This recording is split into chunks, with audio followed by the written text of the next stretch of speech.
Et elle apporte du bonheur, des paillettes aux gens, Morgane Spengler avec nous, on vous connaît surtout sous Champagne Mademoiselle, j'adore ce nom. Voilà, comment un jour on décide de se dire, je suis une chanteuse, je vais faire du burlesque, et je vais m'appeler Champagne Mademoiselle, c'est grand ça.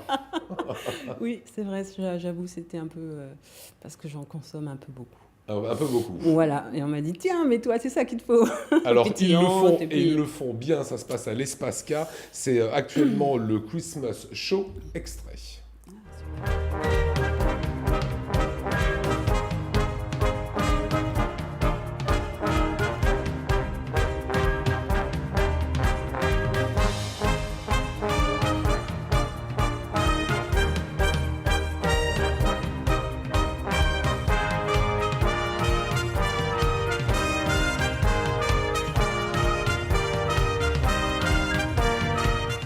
Voilà, c'est un show incroyable. On n'en parlera pas beaucoup finalement ce soir parce que je crois que c'est complet, quoi. Il me semble que c'est complet. Peut-être que le samedi, il reste des places. Voilà. Votre truc à vous, c'est le burlesque. Comment on se dit un jour, je vais me lancer là-dedans? Eh bien, en fait, c'est un mélange de plein de choses. Donc, je fais de la scène depuis plus de 20 ans maintenant. Et un jour, en fait, en allant voir un spectacle de burlesque, d'un seul coup, on se dit, ça, c'est pour moi. C'est quoi? Tout C'est le côté féminin? Oui, c'est le côté cabaret, le rétro, le côté cabaret et la liberté qu'on a sur scène. Parce que les feuillages burlesques, on est en solo et on crée soi-même on crée son numéro comme on le souhaite et donc on est libre et j'aime la liberté. C'est moi ou il y en a de plus en plus qui se lancent là-dedans? Parce que j'ai l'impression que le burlesque est un peu saturé en ce moment. Il y a beaucoup de groupes, de gens qui se lancent, c'est très tendance effectivement. Oui, c'est ça, c'est vrai, mais ça fait quand même très longtemps que c'est tendance. Mais il y en a de plus en plus effectivement. C'est que maintenant on arrive un peu partout dans les grandes émissions, on est comme sur M6 là et on est un peu plus mis en avant de plus en plus parce que je pense qu'on aime peut-être la légèreté que ça propose comme la légèreté que ça propose. Voilà. C'est très bien. Alors, tiens, vous avez cité M6, je voulais qu'on en parle en fin d'interview, mais on va le faire maintenant. Effectivement, sur M6, nos confrères, à partir de février, mais on n'est pas tout à fait sûr des dates. Janvier, février. Voilà. Il y aura un grand show avec Garou, d'accord? Et dans le jury, des Alsaciens. J'étais très étonné. Il y a Christelle Kern qui va en faire partie. Il y a Luc Arbogast, l'espèce de barde un peu fou, etc., qu'on a reçu et qu'on adore. Et vous? Oui. Comment ça s'est fait cette aventure avec Garou? Ah, bien. Bien, il est charmant. En fait, donc, cette émission rassemble 100 personnes spécialistes de la musique.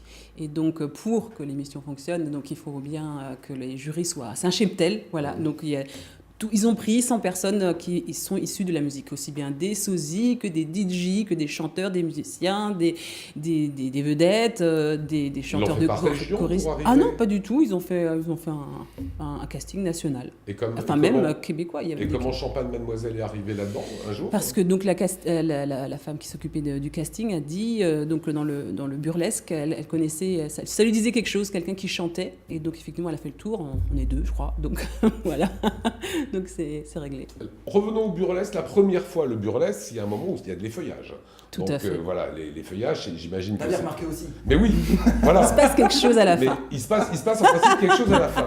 Comment les premières fois, en fait, on arrive à passer, j'en sais rien, le cap de la pudeur, de la gêne, des gens qui vous regardent, etc. Eh bien, déjà, on ne termine pas tout nu. Déjà. C'est vrai. Donc ça aide. On a des images. Je ne termine pas tout nu, donc ça aide. Voilà, déjà, je ne termine pas toute nue. Et je le choisis de la manière dont j'y vais. Donc si je n'ai pas envie de montrer certaines choses, ben, je ne le fais pas. Donc, c'est vous et le public, quoi. Voilà. Comment vous sentez les choses. Voilà, exactement. Alors le temps fort, ça sera le festival en février, Strasbourg Burlesque Festival, extrait.